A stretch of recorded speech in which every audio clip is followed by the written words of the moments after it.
नमस्कार दोस्तों, आपका स्वागत है हमारे चैनल टीचिंग एग्जाम ओवरलोड पे।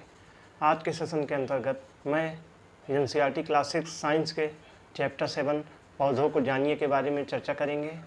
तो आज के सेशन को स्टार्ट करने के पहले हमारे चैनल को लाइक एवं सब्सक्राइब कीजिए। ये क्लासेज सीटेड पेपर बिहार शिक्षक भर्ती के लिए बहुत ही इंपॉर्टेंट क्लास है। तो चलिए आज का सेशन स्टार्ट करते हैं। पौधों को जानिए। तो पौधों को जानिए के बारे में जो मेन लेसन में है उसको मैंने हाईलाइट किया है, वही हमें पढ़ना है। तो सबसे पहला टॉपिक आता है हरे एवं कमल तने वाले पौधे साग कहलाते हैं। हरे एवं कोमल तने वाले पौधे साग कहलाते हैं। ये सामान्यतः छोटे होते हैं। चित्र ए 7.3 के ए और अक्सर इनमें कई शाखाएं नहीं होती हैं। तो जैसा कि फिगर में दिखाया गया है, साग या झाड़ी बी वाले साग, एक साग को ये साग दिखाया गया है, बी झाड़ी है, सी वृक्ष है। तो हरे एवं कोमल तने वाले पौधे साग कहलाते हैं, सामान्यतः छोटे होते हैं। चलिए आगे बढ़ते हैं।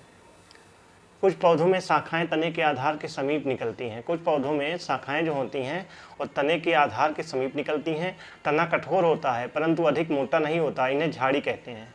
तो अगला पॉइंट यहाँ से आता है, कुछ पौधों में शाखाएं जो होती हैं तने के आधार के समीप से निकलती हैं। तना कठोर होता है परंतु अधिक मोटा नहीं होता, इन्हें झाड़ी कहते हैं। जैसा कि 7.3b में दिखाया गया था फिगर में, ये देखिए। अब बात करते हैं, कुछ पौधे बहुत ऊंचे होते हैं तथा इनके तने सजीव एवं गहरे भूरे होते हैं। इनमें शाखाएं भूमि से अधिक ऊंचाई पर तने के ऊपरी भाग से निकलती हैं, इन्हें वृक्ष कहते हैं। तो कुछ पौधे बहुत ऊंचे होते हैं तथा इनके तने बहुत ही सजीव एवं गहरे भूरे होते हैं। इनमें शाखाएं भूमि से अधिक ऊंचाई पर तने के ऊपरी भाग से निकलती हैं, इन्हें हम वृक्ष कहते हैं, जैसा कि फिगर में दिखाया गया है। चलिए आगे बढ़ते हैं।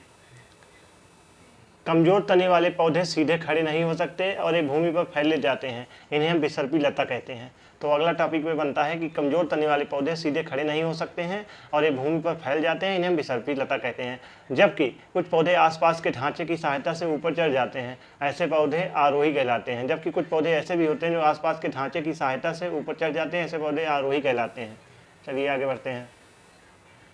वहीं ये साग झाड़ी और पेड़ों से भिन्न होते हैं। संभवतः आप अपने विद्यालय अथवा घर पर कुछ पौधों को देखभाल करते होंगे।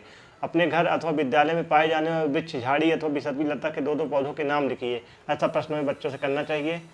क्या आप इस साग के कुछ भाग लाल नजर आते हैं? यदि हाँ, तो क्या आप बता सकते हैं कि लाल रंग यहाँ तक कैसे पहुँचा? आप तने की मोटाई को में काट कर इसमें लाल रंग को देख सकते हैं। ऐसा प्रश्न में बच्चों से करना चाहिए। चलिए आगे देखते हैं। पत्ती का वह भाग जिसके द्वारा वह तने से जुड़ी होती है उसे हम पर्णविंत कहते हैं। पत्ती का वह भाग जिसके द्वारा वह तने से जुड़ी होती है उसे पर्णविंत कहते हैं। चलिए आगे देखते हैं। पत्ती के चपटे में हरे भाग को हम फलक कहते हैं। वहीं पत्ती के चपटे में हरे भाग को हम फलक कहते हैं। चलिए आगे बढ़ते हैं। पत्ती की इन रेखित संरचनाओं को सिरा कहते हैं। तो पत्ती के बीच में जो ऐसे ऐसे सिराएं होती हैं उनको हम सिरा कहते हैं। क्या आपको पत्ती के मध्य में एक मोटी सिरा दिखाई देती है? इसे हम मध्य सिरा कहते हैं। तो पत्ती के बीच में जो मोटी सिरा होती है उसे हम मध्य सिरा कहते हैं, और जो मोटी सिरा किनारे किनारे ऐसे सिराएं बनी होती हैं, ऐसे निकली होती हैं, इसको हम मोटी सिरा कहते हैं, इसको सिरा कहते हैं। चलिए आगे बढ़ते हैं। एवं पत्तियों तथा सिराओं द्वारा बनाए गए डिजाइन को सिरा विन्यास कहते हैं। इनके द्वारा जो डिजाइन बनती है, जो पत्ती में, मान लीजिए पत्ती है, पत्ती में ऐसे जो डिजाइन बनती है, तो पत्ती में जो डिजाइन पूरी बनी रहती है इसे सिरा विन्यास कहते हैं। क्या कहते हैं? सिरा विन्यास। ठीक, चलिए आगे बढ़ते हैं।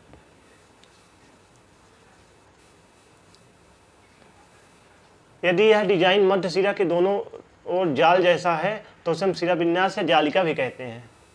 तो इसे हम जालिका भी, जैसे पत्ती में दिखाया गया है ऐसे सीधी मोटा सिरा है, किनारे किनारे सिरा है, तो जो जाल है इसे हम जालिका भी कहते हैं। जालिका रूपी ये है। चलिए आगे देखते हैं। आपने देखा होगा कि घास की पत्तियों में यह सिराएं एक दूसरे के समांतर हैं, ऐसा सिरा विन्यास को हम समांतर सिरा विन्यास कहते हैं। तो आप लोगों ने देखा भी होगा कि घास की पत्तियों में यह सिराएं एक दूसरे के समांतर होती हैं, ऐसी सिरा विन्यास को हम समांतर सिरा विन्यास कहते हैं। चलिए आगे बढ़ते हैं।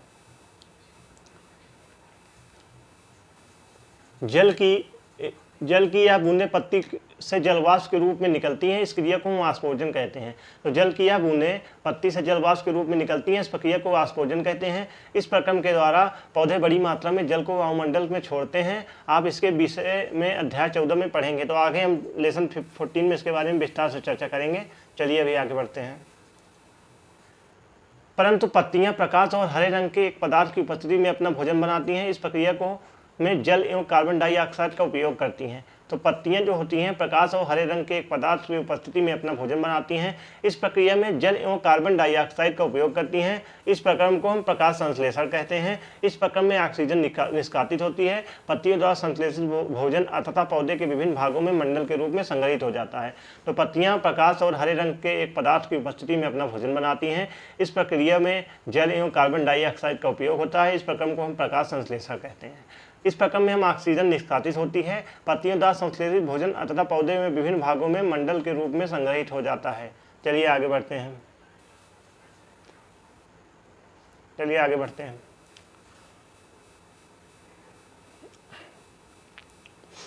अगला है, जड़ें पौधे को मिट्टी में मजबूती से जमाए पकड़े रखती हैं। इन्हें मिट्टी में पौधे का स्थिरक कहा जाता है। तो जड़ें जो होती हैं पौधों को मिट्टी में मजबूती से जमाए जकड़े रहती हैं, इन्हें मिट्टी में पौधे को स्थिरक कहा जाता है। चलिए आगे बढ़ते हैं। अगला पॉइंट है, जिन पौधों की जड़ें जो कि फिगर ए में दिखाया गया है उसे हम मुख्य जड़ को मूसला जड़ कहते हैं तथा छोटी जड़ों को हम पार्श्व जड़ कहते हैं। जिन पौधों की जड़ें के समान हो उसमें कोई जड़ नहीं होती, इस जड़ को हम समान दिखाई देती है, उन्हें हम झकड़ा जड़ या रेशेदार जड़ कहते हैं। अब चलिए फिगर में समझते हैं इसको। जैसा कि फिगर में दिखाया गया है, जो फिगर ए है इसको हम मूसला जड़ कहते हैं, जो फिगर बी है इसे हम रेशेदार जड़ कहते हैं। चलिए आगे बढ़ते हैं। पुष्प की पंखुड़ियां हैं। विभिन्न पुष्पों की पंखुड़ियां अलग अलग रंगों की होती हैं। आपके विचार में कलिका में यह पंखुड़ियां कहाँ बंद थी? कली का प्रमुख भाग कौन कौन सा है? क्या आपने ध्यान दिया है कि यह भाग छोटी पत्ती की भांति दिखाई देता है? इसे हम बादल कहते हैं। पुष्प के बादल में पंखुड़ियों को भली भांति अवलोकन कीजिए, जो कि फिगर में दिखाया गया है। तो आप जो ए भाग होता है इसे हम पंखुड़ी कहते हैं, और जो ए वाला भाग होता है जिसमें फूल लगा रहता है जिससे इसे हम बादल कहते हैं। तो ए वाला भाग बादल होता है, अंदर का भाग फूल जहाँ से खिलता है उसे हम पंखुड़ियाँ कहते हैं। चलिए आगे बढ़ते हैं। अब बात करते हैं पुंकेसर और स्त्रीकेसर का।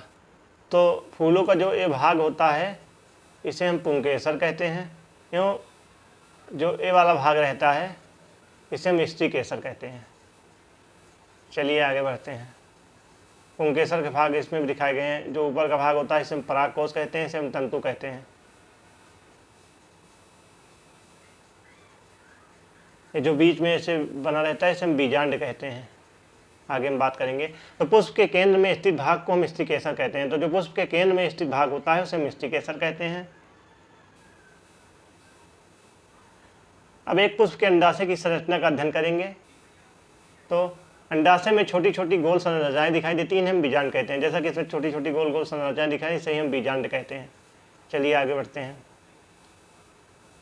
तो आज का लेसन यही समाप्त हुआ। अब लेसन के कुछ मेन पॉइंट्स को देखते हैं। समानता पौधों का वर्गीकरण उनकी ऊंचाई एवं तने एवं शाखाओं के आधार पर शाक, झाड़ी एवं वृक्ष में किया जाता है। तो समानता जो पौधों का वर्गीकरण होता है उनकी ऊंचाई, तने एवं शाखाओं के आधार पर शाक, झाड़ी एवं वृक्ष में किया जाता है। तने पर पत्तियां, पुष्प तथा फल होता है। समानता पत्ती में पर्णवृंत और फलक होते हैं। पत्ती में सिराओं के प्रतिरूप सिरा विन्यास कहलाता है। यह जलिका रूपी अथवा समांतर हो सकता है। तो समानता पौधों का जो वर्गीकरण होता है उनकी ऊंचाई, तने और शाखाओं के आधार पर शाक, झाड़ियों, वृक्ष में किया जाता है। और तने पर पत्तियां, पुष्प तथा फल होती हैं। समानता पत्ती में पर्णवृंत और फलक होते हैं। पत्ती में सिराओं का प्रतिरूप सिरा विन्यास कहलाता है। यह जालिका रूपी अथवा समांतर हो सकता है। चलिए आगे बढ़ते हैं। पत्तियां वाष्पोजन क्रिया द्वारा जल वाष्प को वायु में निष्कासित करती हैं। तो जो पत्तियां होती हैं वाष्पोजन क्रिया द्वारा जल वाष्प को वायु में निष्कासित कर देती हैं। हरी पत्तियां सूर्य के प्रकाश की उपस्थिति में वायु एवं जल से प्रकाश संश्लेषण की क्रिया द्वारा भोजन बनाती हैं। तो जो हरी पत्तियां होती हैं सूर्य के प्रकाश की उपस्थिति में वायु एवं जल में प्रकाश संश्लेषण क्रिया द्वारा भोजन बनाती हैं। जड़ें मिट्टी से जल एवं खनिज पदार्थों का अवशोषण करती हैं तथा पौधों को मिट्टी में दृढ़ता के जमाए रखती हैं। जड़ें मुख्यतः दो प्रकार की होती हैं, मूसला जड़ एवं रेशेदार जड़। जालिका रूपी सिरा विन्यास युक्त पत्तियां वाले पौधों में जड़ें मूसला जड़ होती हैं, जबकि समांतर सिरा विन्यास में युक्त पत्तियों वाले पौधों में जड़ें रेशेदार होती हैं।